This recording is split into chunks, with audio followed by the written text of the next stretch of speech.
Hi readers, it's Lori. Welcome back to my channel, Books, Ink, and Paper. If you haven't already, I encourage you to subscribe to my channel if you like some of the videos that you've seen.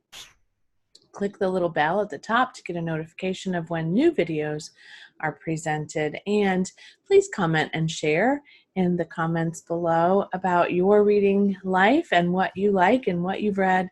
And if any of these books that I talk about are relevant to you in whatever way they show up. So today is my regular book haul revisit series where I go back to last year in November and I look at what I hauled in that month and I pick one of those books to read in the month of November this year, at least one. And I love this series, and it is helping me to continue to read books that I hauled before, which is just, I don't know, it just makes me feel better. And I think I will continue with this in 2021. I'm looking at my 2021 goals and considering what I want to do with this channel in the next year, and I like this particular series a lot, so I think I'm going to continue it. So in November of 2019, I actually only hauled books from one particular event because I knew the Advent Book Exchange was coming up and I wanted to make sure that I wasn't hauling too many books in the month of November because I knew I was going to get so many. So I hauled 3 books last November, and I did so at our homegrown literary book festival that was put on by our library. It was our first event. I don't know where we're going with that event this year because of COVID, but it was amazing. It featured live author chats. It featured some workshops about writing, and it was just lovely. And so here are the books that I hauled from that event. And then out of these 3 books, I will pick one to read in the month of November 2020. So one of the featured authors at this event was Margaret McMullen, and I had a friend who knew Margaret and knows Margaret and had never met her in person before that I remember, but I had met her husband, who's also a documentary filmmaker. They both live nearby, and she's originally from the Midwest, near where I'm from, so that was fun. Anyway, she had a book chat about writing, and specifically about writing one of her books, which is called Where the Angels Lived. It's a memoir, and it really is about her family, and in particular, her uncle, who she discovered a lot more about. Margaret was traveling in Israel, and she went to the Holocaust Museum. And at the Holocaust Museum in Israel, you can put your family's name into the registry, and they will tell you about possible family members that were in concentration camps or were imprisoned or killed in the Holocaust. And so she did that while she was in Israel, and she came up with the name of a person she'd never heard of before. She went back to her mom and said, "Who is this person, Richard, and what do I need to know about this history in our family?" What is, I guess, most profound about her story is that when at the Holocaust Museum, when the woman printed out this printout about her Uncle Richard, she said, now I think I'm trying to remember how it was worded, but essentially she said, "Now you are the keeper of his story. You need to keep him alive," essentially, in the memories of your family members.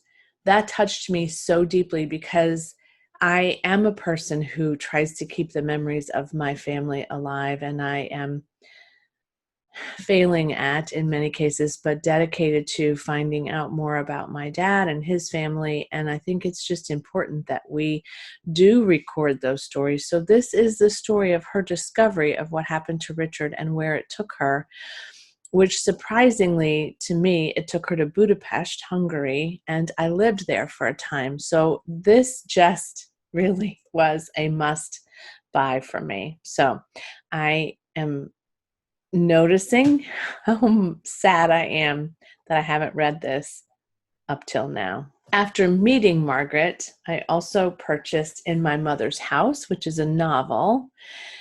And it is a historical fiction novel that follows a daughter's obsession to understand her family's engagement or connection to World War II in Vienna. So it's a story of learning about her mother and about their family by finding some silverware, I think, and discovering the memories of the family that were embedded in some of those things, possessions that they still owned and that they were carrying. Again, this one is a novel, but I think it is based somewhat on some personal experiences, but this one is fiction. And I also got this one, as well as the other one, I guess I didn't say, autographed, and had a lovely lunch with her too at the Homegrown Literary Festival. So I got to know her a little bit better, which was just delightful. And then the last speaker for that event was Jesmyn Ward, and she was signing copies of her novels and included this particular Sing Unburied Sing because this was her most recent one at that time. So I got this one autographed as well and learned more about her, what prompted her to write this novel, which was her second National Book Award winning novel. Jesmyn Ward lives in the next adjacent town to me, which is sometimes surreal to me. And she's a professor at Tulane University and just a beautiful soul who really connected with all of us in a very generous way in that particular event. So I have great memories of that event.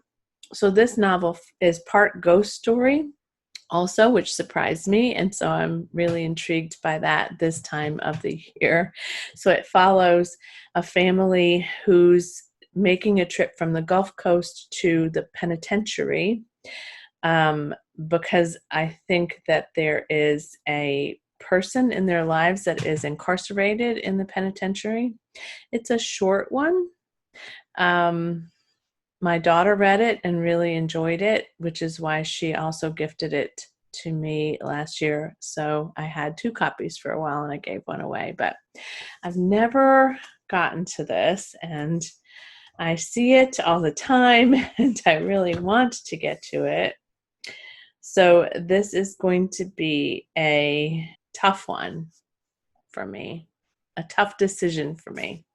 Even though there's only 3 for me to decide from, it's going to be hard to do that.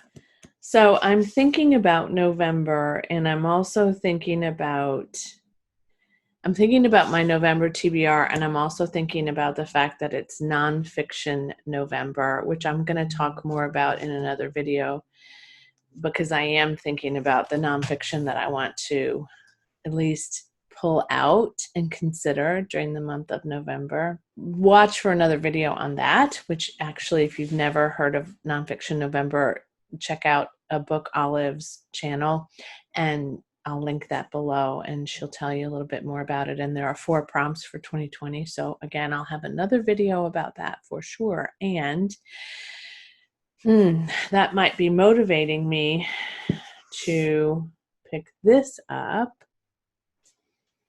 And yet, I'm also really drawn to this. I'm also drawn to In My Mother's House as well, but I'm feeling more of a pull toward these 2.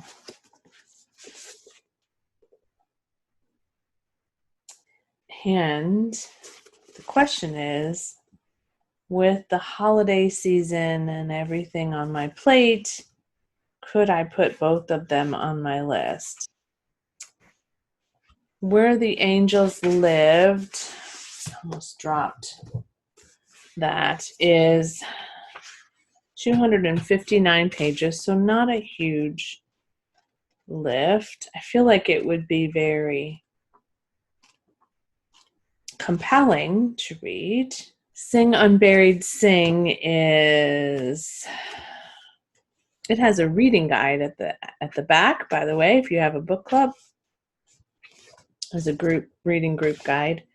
285, so again, not a ton of pages. Could I do both? I really have been looking at this almost every day when I journal. I see it when I look up, and I feel like I should have read it by now. Okay, I'm going to pick both of them. This will be a pick for my nonfiction November prompt, and this will be a pick for just general reading in November.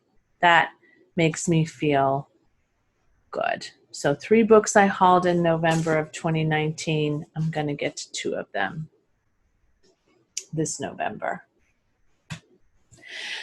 Okay, thanks for sitting with me in the space of looking at these. I'm noticing I didn't even look at ratings because I really didn't care about that in making that decision. I just cared about the content of both of these, and I think that that is what's pulling me forward. And again, the content for In My Mother's House is just as compelling to me, and yet I feel really certain that I want to take a look at both of those in the month of November 2020. Let me know how you handle your book hauls and how you make sure that you read a good number of them. I am hauling this month way more books than I probably should. This is still October when I'm filming this, and so my October haul is incredibly large, and I'm aware of that. And I think, I don't know about you, but when I'm really stressed, I tend to purchase and haul more books.